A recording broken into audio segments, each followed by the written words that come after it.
Good morning, Rotarians. Good morning, Rotarians. What a beautiful day. So great to be with all of you. To kick off today's meeting, I'd like for Patricia Blick of the Quapaw Quarter Association to lead us in the four-way test, prayer, and pledge. Patricia?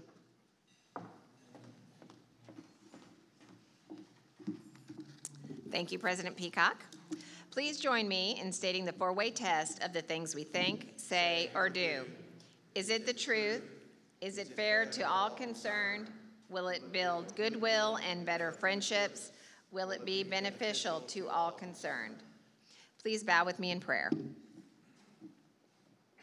Lord, as Rotarians, make us instruments of thy peace. Where there is hatred, let us sow love.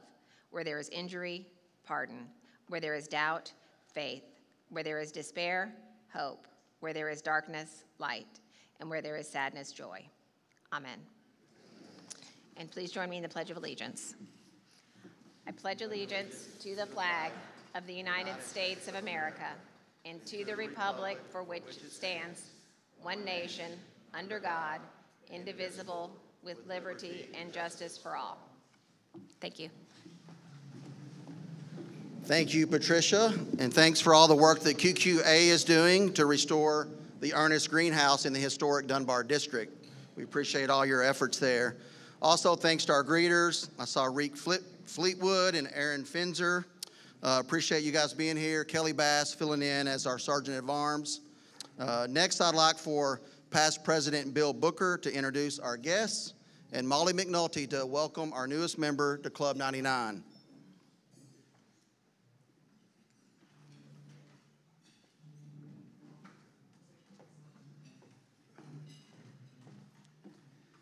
Well, this is the part of our program where we individually list every guest who's with us today and their sponsoring or host member. We will dispense of that detail today, but we will certainly extend our heartfelt best Rotary wishes to all of our guests and ask if you would please stand.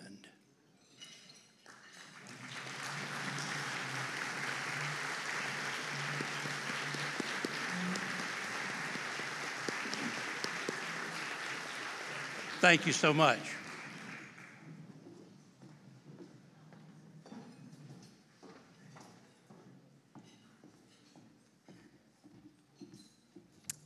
Good afternoon.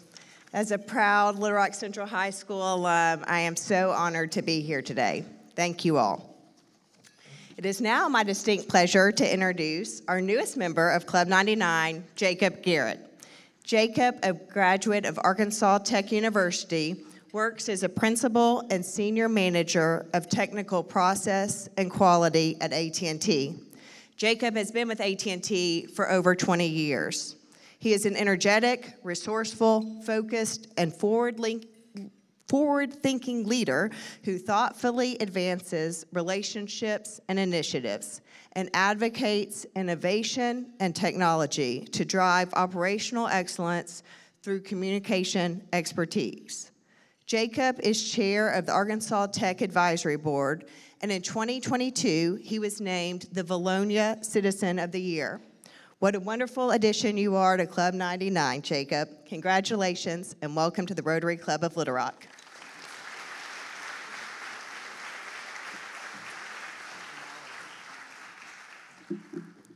Molly, y'all be sure and get a photo, guys. Appreciate you being here. Thank you to Bill. Thank you to Molly. Congrats, Jacob. You are now keeping our membership streak going with 44 consecutive meetings introducing a new member to Club 99. Thank you for keeping it going, y'all. And Bill, thank you for all you do for Club 99. Really appreciate you. Also, Secretary Slater is here with us today. Thank you, sir, for joining us. Always a pleasure having you with us. Superintendent Robin Horn and Brian Schwigger at the National Park Service is here. Can you guys stand up? Thank you. Superintendent of the Little Rock School District's here, as well as Nancy Rousseau of Central High. Will you guys both stand, please? Thank you.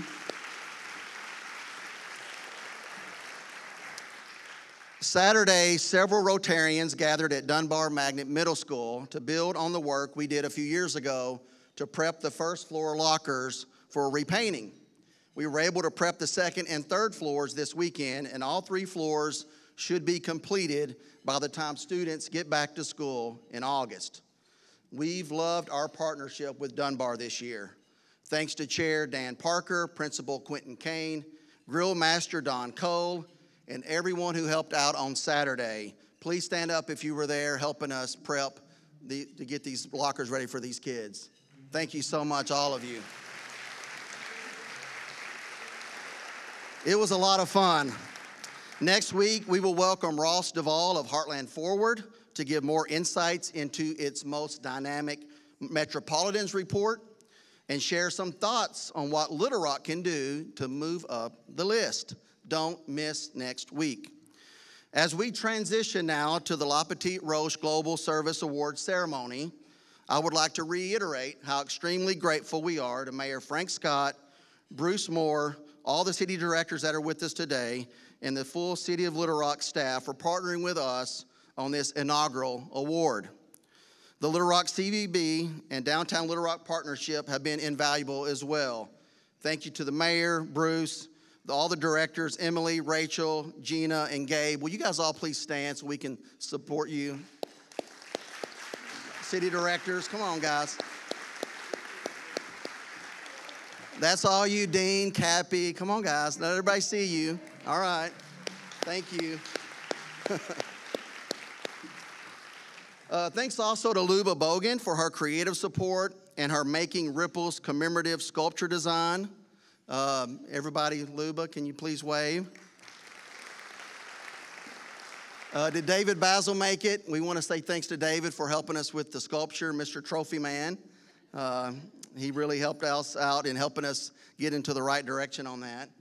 The importance of this sculpture illustrates why small acts of kindness and courage can make a ripple effect in your own community, the nation, and even the world. And the video shot and edited by Chris Cranford, which you will see in a few minutes, brings it all to life. Thank you, Luba, David, Chris. We appreciate you. And we wouldn't be able to give each of the Little Rock Nine their own replica of this year's sculpture without the tremendous support and generosity of all our partners, especially presenting sponsor Baptist Health. Thank you, Baptist Health. These sculptures should be on their way to each of the 9 by early fall. So every one of the 9 and their family are going to get a replica of this beautiful sculpture later this year. Thank you, Lena Hayes, Troy Wells, Debbie Davis, our Club 99 members. We appreciate all you do to make our club as great as it is. It's our hope that the one presented today, and I'm looking at the superintendent over here and the superintendent and the principal, we hope that this one can remain in Little Rock and be on site throughout the year at various locations. Maybe the Clinton Library, Stephanie, could be at the high school library, the National Historic Site. Mayor could be at City Hall. So anyway, we hope that this could be a yearly reminder of the fact that they've received this award today. Likewise, the support of the McClarty companies. We have an anonymous donor we're very grateful to, and Waste Management, all essential in helping us make today a very special celebration. Thank you to Mac McClarty and Sandy Bradley. Thank you, Sandy. As well as Jamie Vernon and Brian Huffman of Waste Management and our friends at JPJ Consulting. We are extremely grateful for your generosity and partnership in honoring the Little Rock Nine. Also, thank you to Terry Rasco for his beautiful music this morning. I especially loved hearing Blackbird. Anybody catch that one? That song was written by Paul McCartney, and he said it was inspired by the Little Rock Nine. I think that's really cool. During our La Petite Roche Tricentennial, I have been spending my year as Rotary President telling unique stories about our region's past 300 years. With today's program honoring the Little Rock Nine, it only seemed appropriate to tell the story of these brave young children who faced immense adversity and opposition in their quest to receive a quality education. Margaret Mead once said that never doubt that a small group of thoughtful, committed citizens can change the world. Indeed, it's the only thing that ever has. Built in 1927 to house nearly 2,000 students, Little Rock High School was named America's most beautiful high school by the American Institute of Architects, and at $1.5 million, the New York Times called it the most expensive high school in the country. 100 classrooms, a 2,000-seat auditorium, a gymnasium, even a beautiful reflecting pool. But yet, it was built for whites only. And it later stood in stark contrast to Dunbar High School, the designated local school for black students. So it should have been no surprise after the 1954 Brown v. Board of Education ruling saying separate but equal was unconstitutional that there would be strong interest from black students to go to the renamed Central High School. If your tax dollars were helping support this beautiful school and its superior educational offerings, wouldn't you have wanted to send your kids there too? I think so. 3 years after that monumental ruling, Little Rock School Board's plan for gradual integration was to begin in the fall of 1957. The initial list of applicants for Central included more than 200 students. A number of strategic tactical moves by the school board and active harassment efforts by locals whittled that list down to just 10. The white students were set to attend Central a day prior to the black students on September the 3rd. They were joined by angry white protesters who showed up in force. The scary scene led the parents of the 10th member, Jane Hill, to send her back to Horace Mann. That left Minnie Jean Brown, Elizabeth Eckford, Ernest Green, Thelma Mothershed, Melba Patillo, Gloria Ray, Terrence Roberts, Jefferson Thomas, and Carlotta Walls to try their hand at integration on September the 4th. In an effort to keep the peace, Governor Faubus had called up the Arkansas National Guard to keep the Nine and the hordes of national media off the school grounds. A late change of plans early that Wednesday morning by local NAACP chapter president Daisy Bates was for the Nine to meet a few blocks away from the campus and to attempt integration together. Yet, the young Elizabeth Eckford, whose family didn't have a phone, did not get the message. Barred from school bus routes, Elizabeth used the city bus instead and would arrive all alone at 14th and Park. Confronted by an angry mob, she attempted to follow a white girl to the side entrance, but a guardsman directed her over to the front of the school. Walking alone, confused and terrorized by the mob, with no help from the guardsmen, she eventually reached the south end of the school and sat down on a city bench. Recounting her heartbreaking experience, Eckford later said, quote, "I tried to see a friendly face somewhere in the mob, someone who maybe would help. I looked into the face of an old woman, and it seemed a kind face. But when I looked at her again, she spat on me." Meeting up at the new designated location, the other students, with an integrated group of local ministers, were also turned away by guardsmen. The Nine remained at home for more than 2 weeks, trying to keep up with their schoolwork as best they could. When the federal court ordered Governor Faubus to stop interfering with the court's order, Faubus removed the guardsmen. And on September the 23rd, the Nine entered the school for the first time. The crowd outside chanted, 2, 4, 6, 8, we ain't gonna integrate, and chased and beat black reporters who were covering the events. The Little Rock police, fearful they could not control the increasingly unruly mob, removed the Nine later that morning. Calling the mob's actions disgraceful, President Dwight D. Eisenhower called out 1,200 members of the U.S. Army's 101st Airborne Division, the Screaming Eagles of Fort Campbell, Kentucky, and placed the Arkansas National Guard under federal orders. And on September the 25th, under federal troop escort, the 9 were escorted back into Central for their first full day of classes. The military presence remained for the duration of the school year. After the 9 suffered repeated harassment, such as kicking, shoving, and name-calling, the military assigned guards to escort them to their classes. But the guards couldn't go everywhere with the students, and harassment continued in the restrooms and locker rooms. More challenges would await these students in the months and years to come. Yet, they returned to school every day, heads held high, dignity intact, to persist in obtaining an equal and quality education.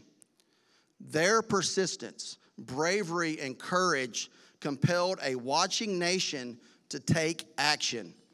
And in the end, it was their courageous demand for equal rights that moved the nation further along its path of democracy for all. 65 years later, the Little Rock 9 remain heroes to us all.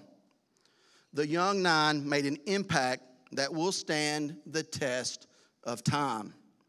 And they made ripples for change right here in Little Rock, across the nation, and around the world. Native Arkansan Maya Angelou sums it up. Quoting her, she says, "History, despite its wrenching pain, cannot be unlived.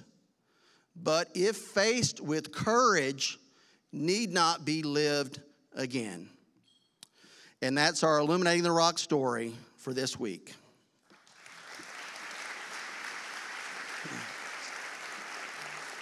And next, I'd like for Stephanie Street of the Clinton Foundation to read a special letter from President Bill Clinton. Stephanie?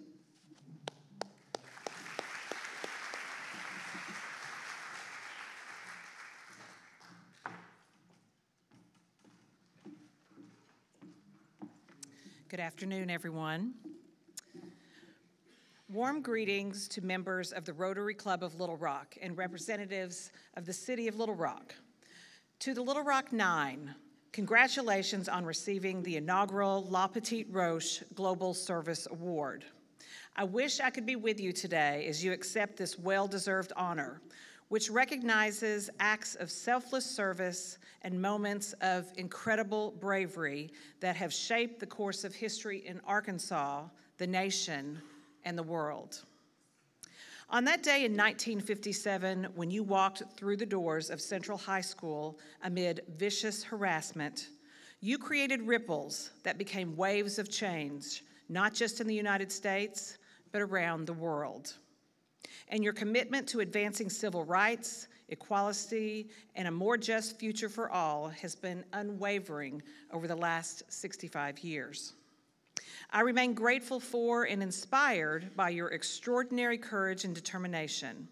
And I can think of no better inaugural recipients of this service award than my friends Melba, Elizabeth, Ernest, Gloria, Carlotta, Thelma, Terrence, Minnie Jean, and posthumously, Jefferson.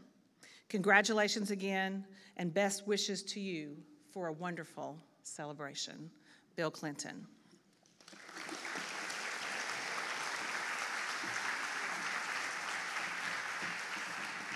Thank you, Stephanie. We appreciate all your help and support in launching this inaugural award for Little Rock. Thank you. Please pass along our appreciation to President Clinton. Next, we'll play a special video about the La Petite Roche Global Service Award. Then Pam Smith of the Little Rock School District will introduce the Little Rock 9 and today's moderator, Little Rock City Manager Bruce Moore. Special thanks to Governor Sarah Huckabee Sanders, Mayor Frank Scott Jr., and Nancy Rousseau for participating in the video. And at the conclusion of the conversation, Mayor Scott and I will present the sculpture and take group photos. And then Nikki Parrish will follow with a special song. The La Petite Roche Global Service Award, presented by the Rotary Club of Little Rock in partnership with the City of Little Rock, was designed in such a way to pay tribute to those around the world who have made a significant difference in their own communities and their own nation.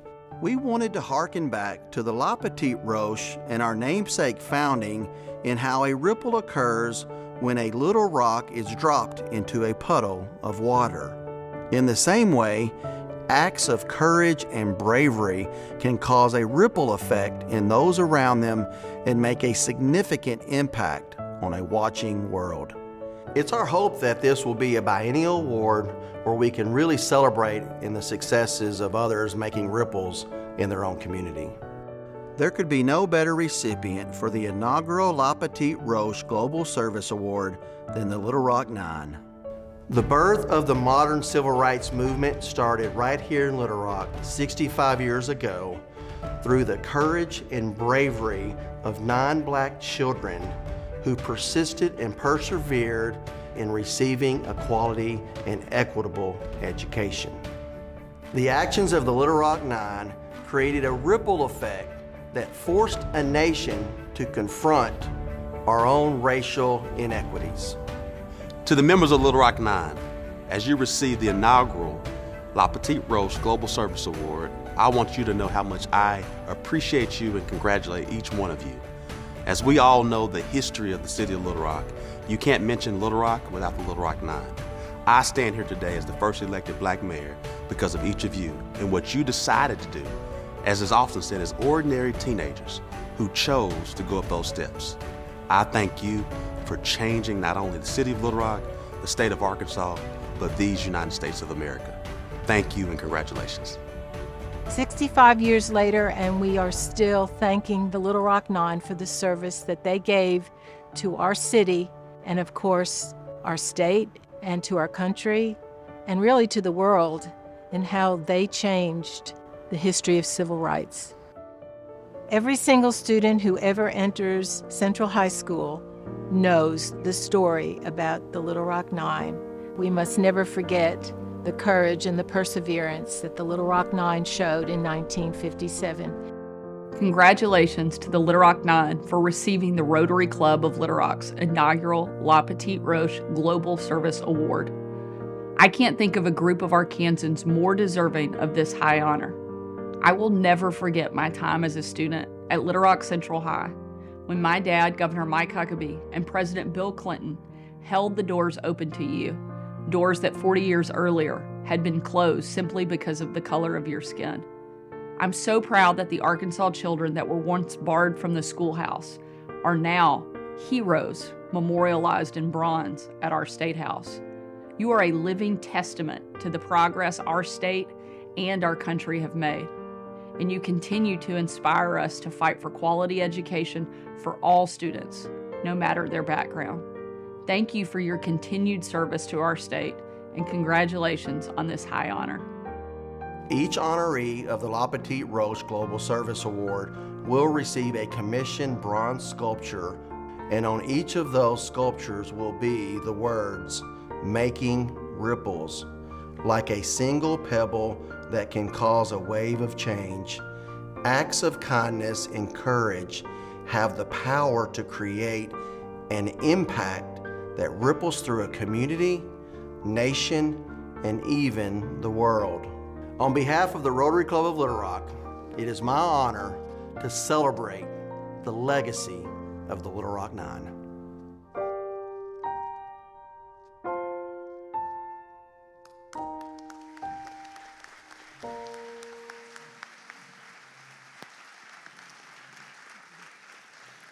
Ladies and gentlemen, it is my distinct pleasure to welcome our esteemed panelists today.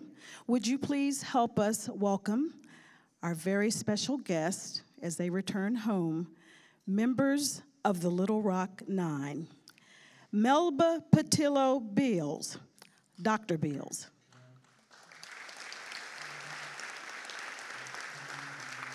Miss Elizabeth Eckford.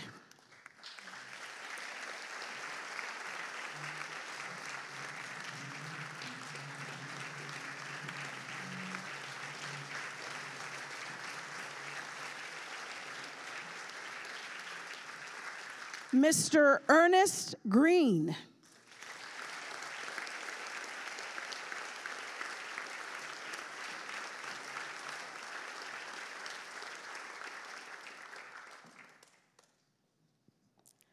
Miss Carlotta Walls Lanier.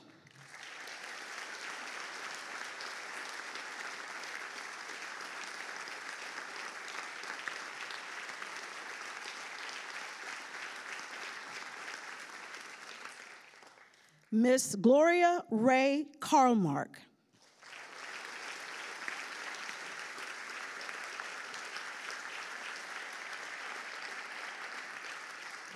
Dr. Terrence Roberts.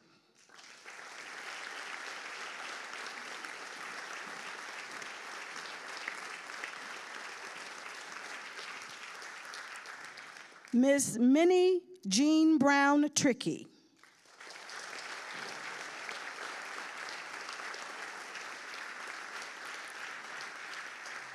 Ms. Thelma Mothershed Ware.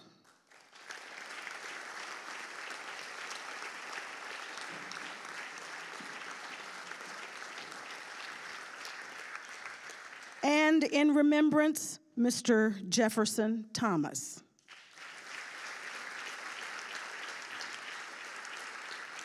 Please give a hearty Little Rock and Rotarian welcome to members of the Little Rock Nine.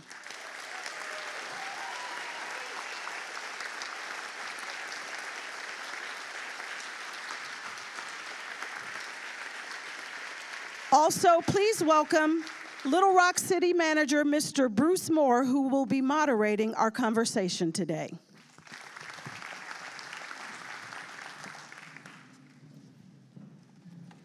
Good afternoon. Am I on? All right, good afternoon. I want to thank President Peacock for your leadership with this award. It is very special, and again, thank you for your leadership. At this point, as we started doing at the 50th, we're going to allow each of the members to make some comments from their heart. I didn't script them or anything, but we'll start with Dr. Beals.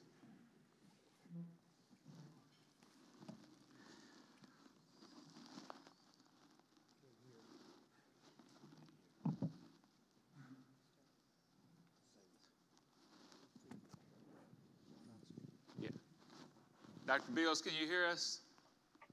Yes, can you hear me? Now we can. Can you hear me? We can now. Good morning. Thanks to all of you who've cared enough to come out this morning. You know, we're particularly grateful. The Rotary is a very special organization. It's been around since 1905, and synonymous with the word Rotary is the words community building. What they've done is to contribute to and build and put many splashes and many puddles of water to build the community. I would say I'm most grateful for the reputation that precedes them. It makes the award we're being given this morning especially wonderful. Thank you to Denver Peacock, the head of the organization. I've spoken to many Rotaries around the country, but it feels so good to come home and have the one in your own home city. We're grateful to the City of Little Rock, to the downtown, the partnership, the Baptist Health Foundation, the McClarty companies, and of course, the President Clinton Library and the Little Rock Waste Management. We say thank you. We would like to say thank you to Bruce, especially because he's always taken good care of us when we've come to the city. And he had Melissa as mom number one. We thank you, Bruce, but Bruce is very fickle. So now he's come up with Rachel, and he's added that to the family. Thank you, Rachel, for all the loving care that you have given us. I would love to be there to hug you and say thank you for all that you do. The one thing we hope to remain as members of the Nine is to shine a light on the path. As we go forward now in our senior years, we are here merely to bring messages of love, because we definitely believe that the only way that you resolve issues, that you move ahead, is through love. And so for everybody, I would say, Manaste, the God in me sees always the God in you. Thank you so much.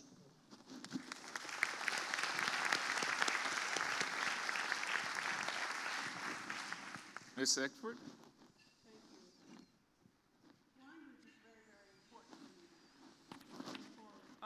40 years, I didn't talk about our experiences here until I started hearing contrary memories being voiced here. And that forced me to start talking about the past. It is especially meaningful to me for us to receive this award and to be the inaugural recipients of the Global Service Award. It feels like having an attaboy and an okay to come home again. I've been in Little Rock continuously since 1974. Over the years, local people and Central High School students seem to conclude that public school integration happened here.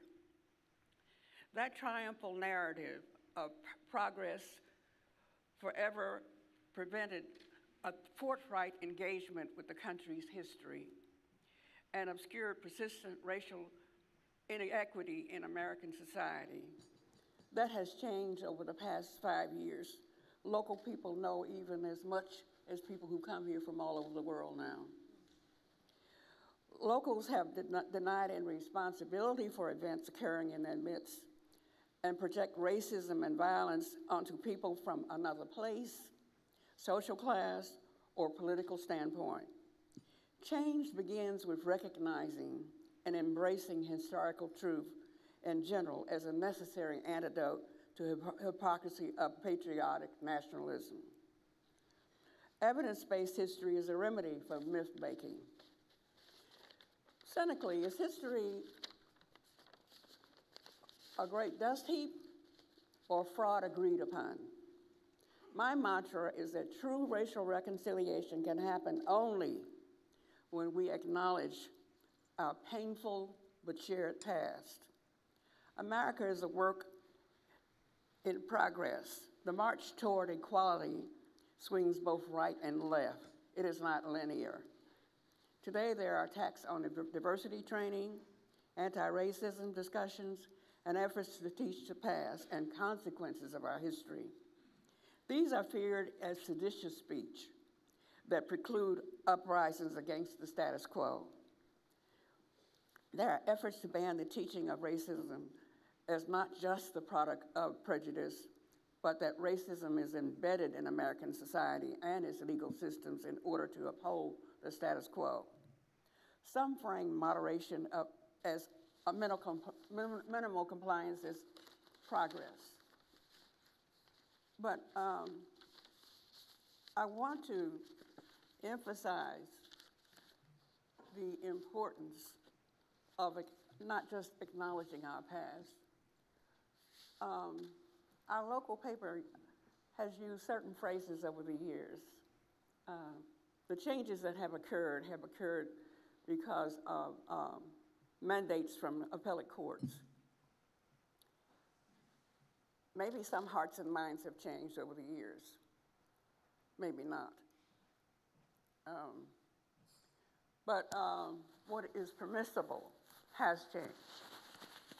And I'm really glad that I have lived long enough to see some of those changes in Little Rock.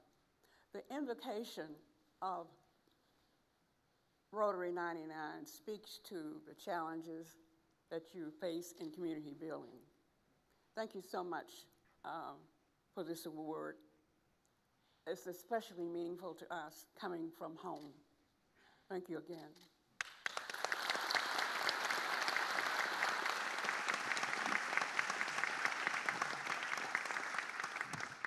Mr. Green? I had an opportunity earlier this week to visit the grave of my father, who was a World War I veteran. He went to Europe to help create democracy in Europe. But when he came home here, in those days, he couldn't vote. And I want to thank the Rotary for making the bridge necessary to get beyond the riots, the resistance, the people who said it doesn't matter, that this country is a lot better off having opportunity to display all of its talents, all of its citizens, all of the future citizens, that they have a role at the table. The Rotary Club, thank you very much for recognizing. All I wanted to do on that first day was to graduate. I was the lone senior in the 12th grade of the 9. And as I looked at the governor using the National Guard, I said, this doesn't look like I'm going to get out of this 12th grade anytime soon. But we really bonded, the 9 of us. We bonded because we had guardians and parents and others who thought what we were doing was the right thing. An opportunity as wide as you could make it. Education would be the vehicle to get there. And the third one was to find citizens in this community that were willing to stand behind a change occurring. I'm eternally grateful to have known my 8 colleagues. Also, I don't think we could have done it without parents and supporters who thought that we weren't crazy for wanting to change and have a ripple become something that makes the world turn differently. And if there's any young person out there listening to any of this, stay true to your values, work hard. When you bring that report card home, the question should be not that you passed the course, but why didn't you get an A out of that course? Excellence was really the issue that we all had to deal with. And we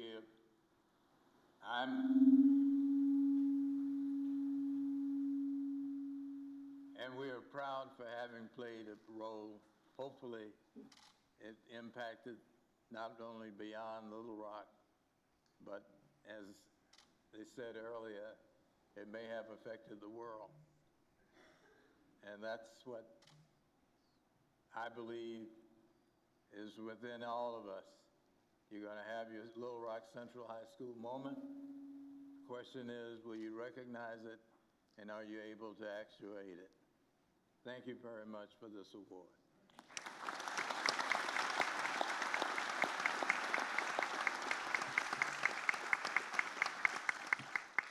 Ms. Walsland here.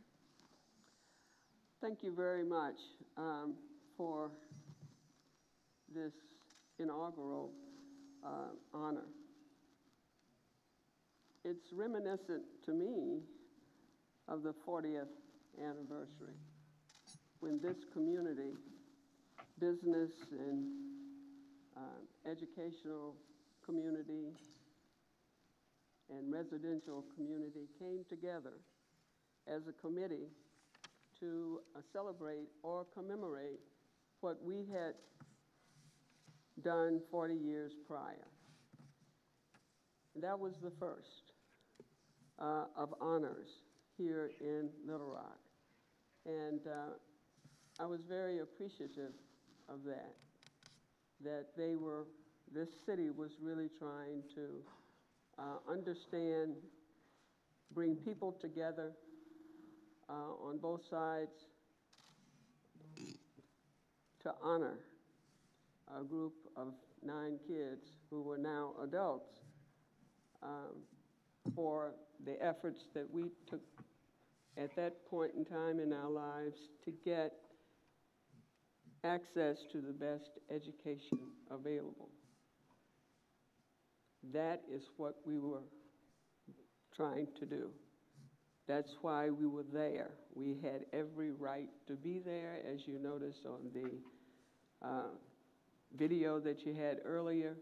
Brown v. Board of Education gave us that opportunity, and we elected to go to Little Rock Central High School. I'm assuming we were selected out of that group of 200. I call that the Jackie Robinson test. But anyway, it was an opportunity to get the best education available at that beautiful school that was ranked in the top 40 high schools in the nation. Now, who wouldn't want to go to one of the top 40 high schools in the nation? So there's a lot of history here that you can be proud of. I know that I am proud of. And it is truly an honor that the Rotary Club has stepped up and thought of us as being a part of this inaugural Global Service Award. It says it understands our value to not only this community, but to the country's community and to the world community. Again, I thank you very much.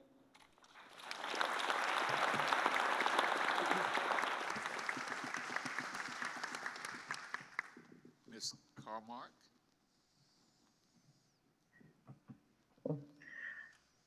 I guess it's my turn now.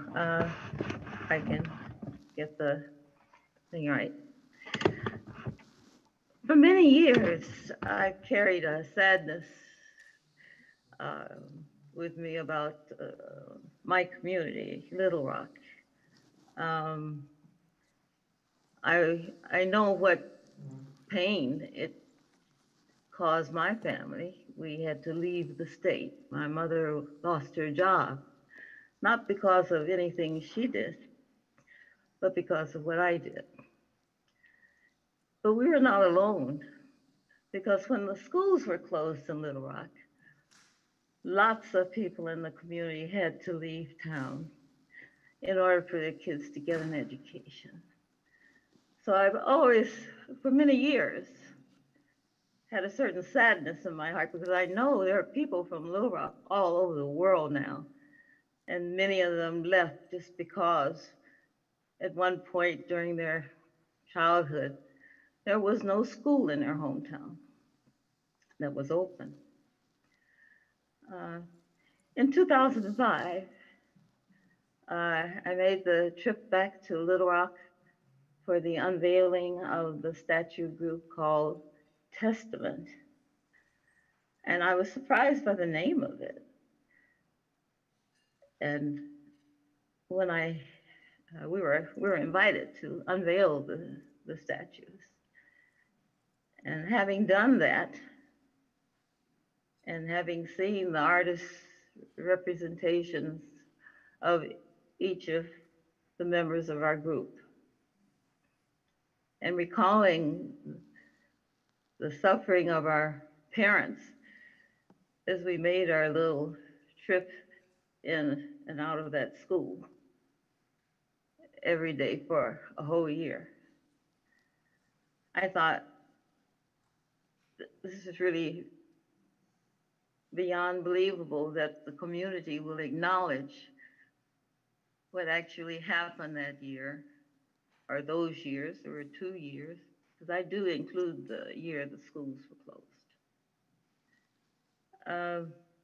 And to give the statue group the name Testament, it is a witness to the failure of leadership to represent all of its people. So now, when I learned that the Rotary Club has, of all the groups or people chosen the Little Rock Nine. We're in our 80s and beyond, but has chosen us for this global recognition for service. I'm truly touched. I mean, it feels like a community saying, yes, we the businesses of Little Rock, we the citizens of Little Rock, the city of Little Rock, we welcome you back into our community. We acknowledge the effect that you have had on our community. We acknowledge the effect that you've had around the world. Now, for the past 50 some years, I've lived in Europe, so I've been able to see the effect it has had in this part of the world. But you have had the courage and the kindness and the generosity and the goodness and the sense of community to acknowledge this. And it's like, I think each one of the 9 of us said, it's different. It's special when it's coming from home. It's our hometown, our home people, the ones we grew up with. It's the kids, the little white kids that live behind my house. It's all of us together saying that, yes, we see that we can do better and we are doing better. And we are welcoming and we are acknowledging, and we will all go forward together. That is the way. I think it was, I don't know which one of us said it. Maybe it was Elizabeth, maybe it was everyone. I truly do believe it's through talking to each other, getting to know each other, and loving each other that we welcome each other and go forward. I thank you from the depths of my heart, the City of Little Rock, the Rotary, the businesses, the Baptist organizations, everyone in Little Rock. Thank you for this acknowledgement and for this award. I thank you for this event.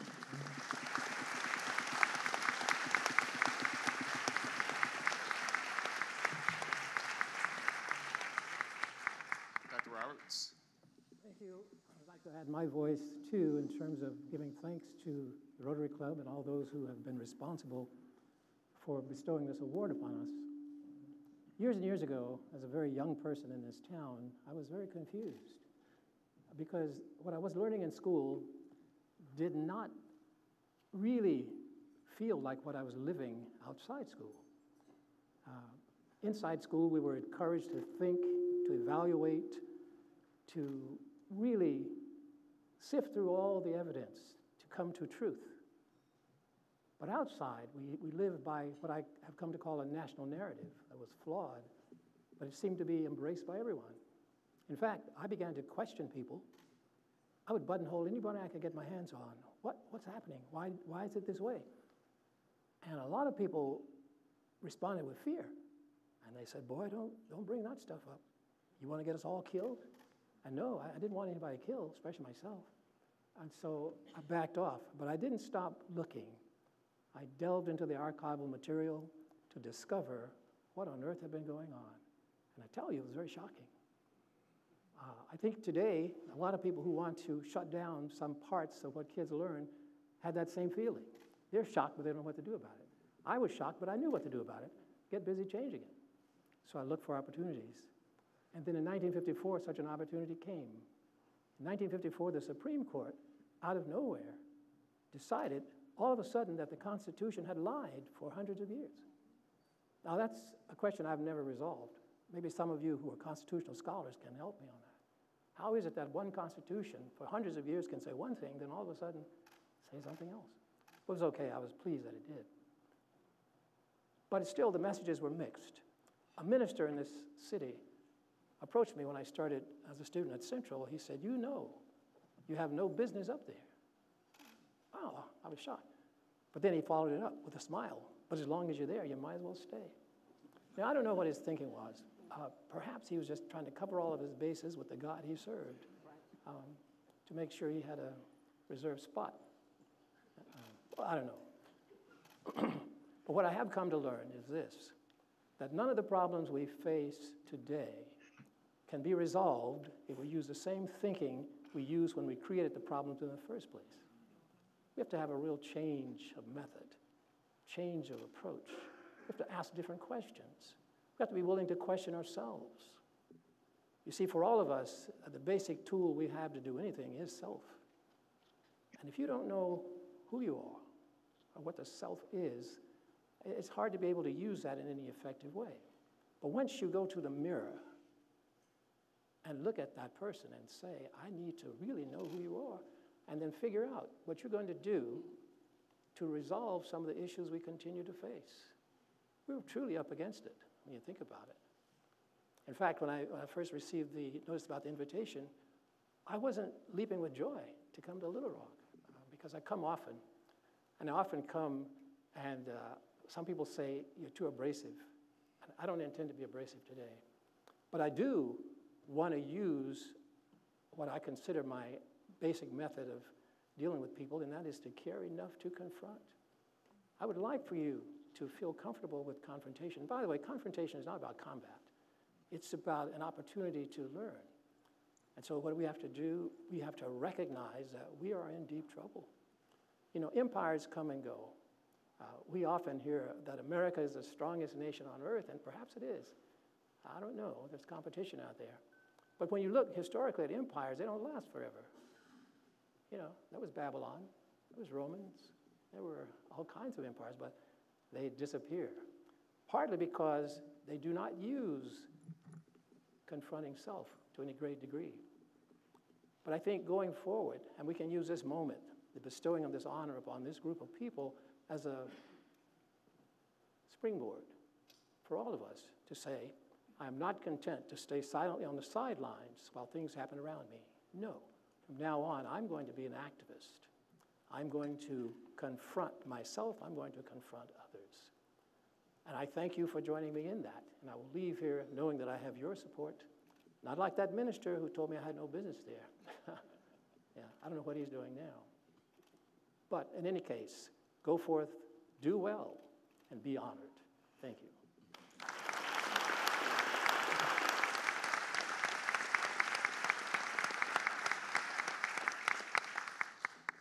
Ms. Brown Trickey.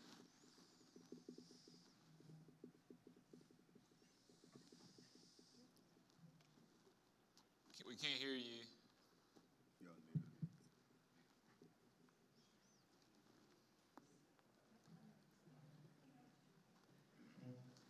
Hey, Rachel, call her.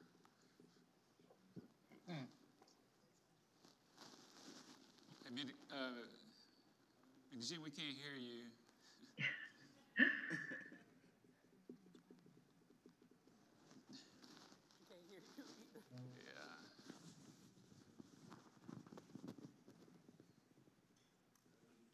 Do you have her number? Go ahead and call her, please. I think it's really important to have my unmute on, right? Yay, me. All right, bro. Lost all that beautiful rhetoric. Okay, well, I'll just have to start over. Well, I'm grateful to receive this Global Service Award. I didn't expect to be so moved by getting an award. I really enjoyed the symbolism of ripples in a stream. I found it that I believe that we should use phrases like that and symbols like that in our everyday language. James Baldwin, one of my favorite authors, says history is more beautiful and more terrible than we know. And I totally agree with that. The desegregation crisis in Little Rock was terrible and beautiful. And the beauty part is what I learned and how I learned to be a person. I was, well, I mean, it was already a person, but I developed some understandings about life at 16, which really blows my mind at this point in my life. But I want to say that young people love this story. And the forces who would say that it shouldn't be used in instruction, we shouldn't be talking about it, are missing the boat, because I work with young people all the time and they love the story for many reasons. And part of the way that I frame the story is about choices. Who could you choose to be in that scenario? And amazing, young people like complexity. They don't like the world reduced to the 25 words or less phenomenon. If this desegregation crisis were made into a movie, it would be an epic movie. It would have a cast of thousands. It would have villains and heroes, and conflict and resolution, and love and hate, which all are part of living in a modern world. And how do we think about what world we want for our children, for our grandchildren, and what we can do about it? Now, some days I wake up in 2023 and say, where am I? Because things feel almost the same as 1957. So I'm disturbed about that. And then that spurs me on to get out there, build coalitions, hang out with people, challenge traditions that have been damaging to us all. I love the young climate activists. I see how people must have felt about the Little Rock Nine when I see those young people standing up for our earth. And I love the young people who are speaking out, who are writing poetry that's being banned. They're laughing at this, people. We have to understand that our children sometimes know more than we do. So I propose that we let them have every possible learning about all these very beautiful and terrible historical events, and let them think about it and let them decide.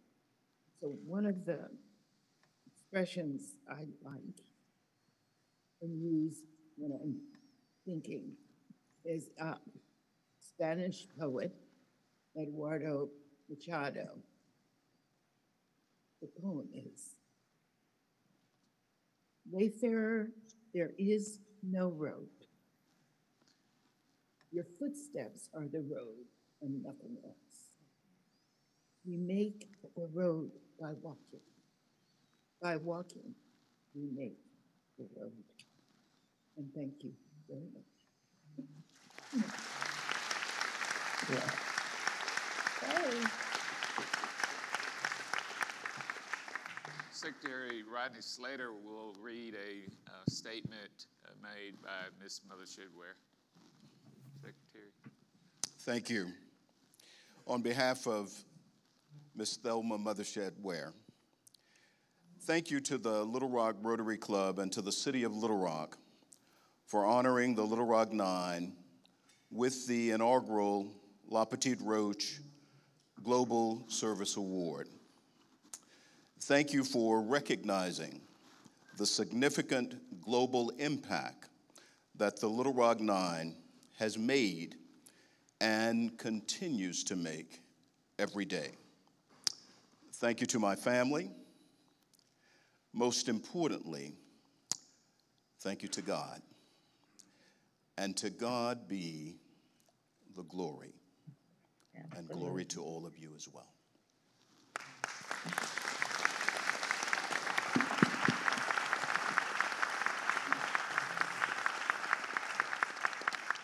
Ladies and gentlemen, the Little Rock Nine.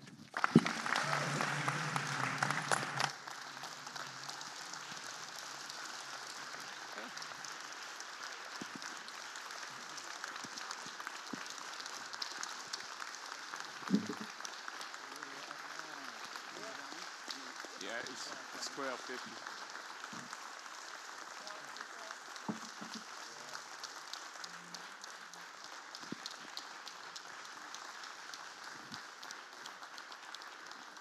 Thank you so much. Thank you so much, Manager Moore and the Little Rock Nine. We're so grateful that you've allowed us, as is our theme for this year, to illuminate the rock. And you allowed us to do that with your presence here today. We are so honored and grateful to have you. It really, really means a lot to all of us that you took the time. Many of you flew many, many miles and drove many, many miles to be here, and we're so grateful. Now we'd like to present the actual sculpture to you. So you can stay seated. I'd like the Mayor Scott, to come up and join me. We're going to present the Making Ripple sculpture. And then Nikki Parrish will come up right after and take this mic from me and start singing your beautiful song, okay? Here we go.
That's a nice looking picture. This is fun.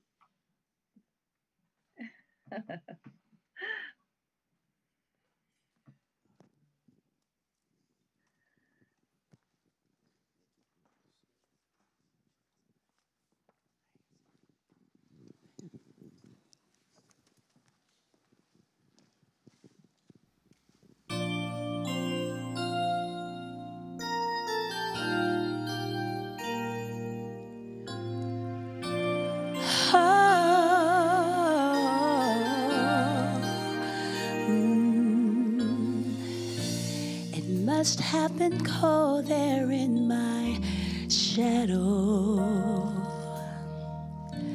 to never have sunlight on your face. You were content to let me shine. You've always walked a step behind. I was the one with all the glory. You were the one with all the strength. A beautiful face without a name. And I never once heard you complain. You ever know that you're my hero? And everything I would like to be. I can fly higher than an eagle. You are the wind beneath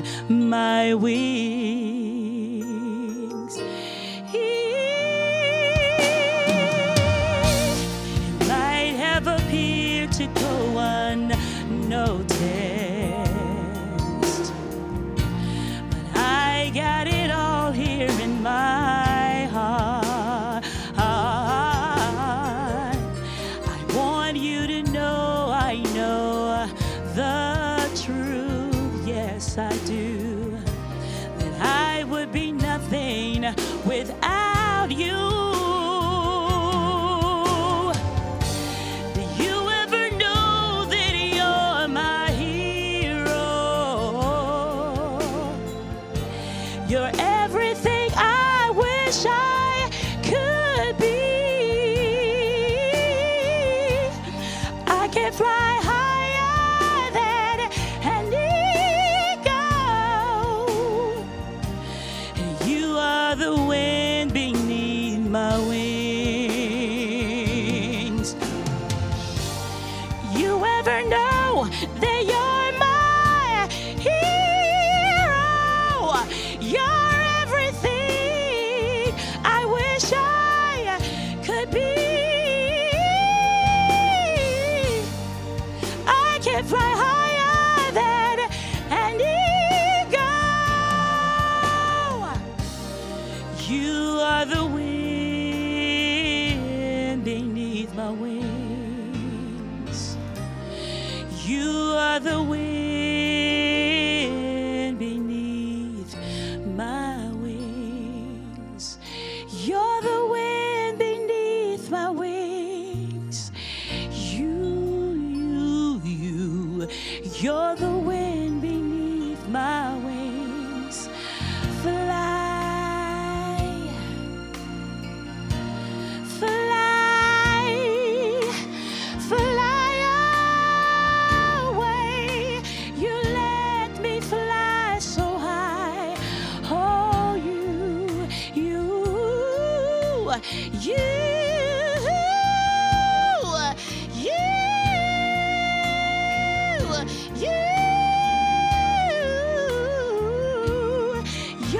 the wind beneath my wings. Oh, fly, fly away. You let me fly so high. Thank you, thank you. You're the wind beneath my wings.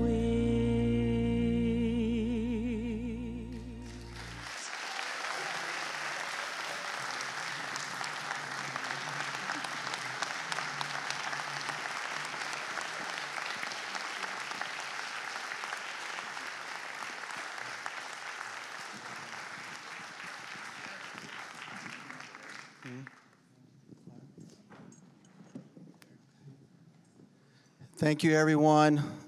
Amazing day. We're grateful to have you. And with that, we are adjourned.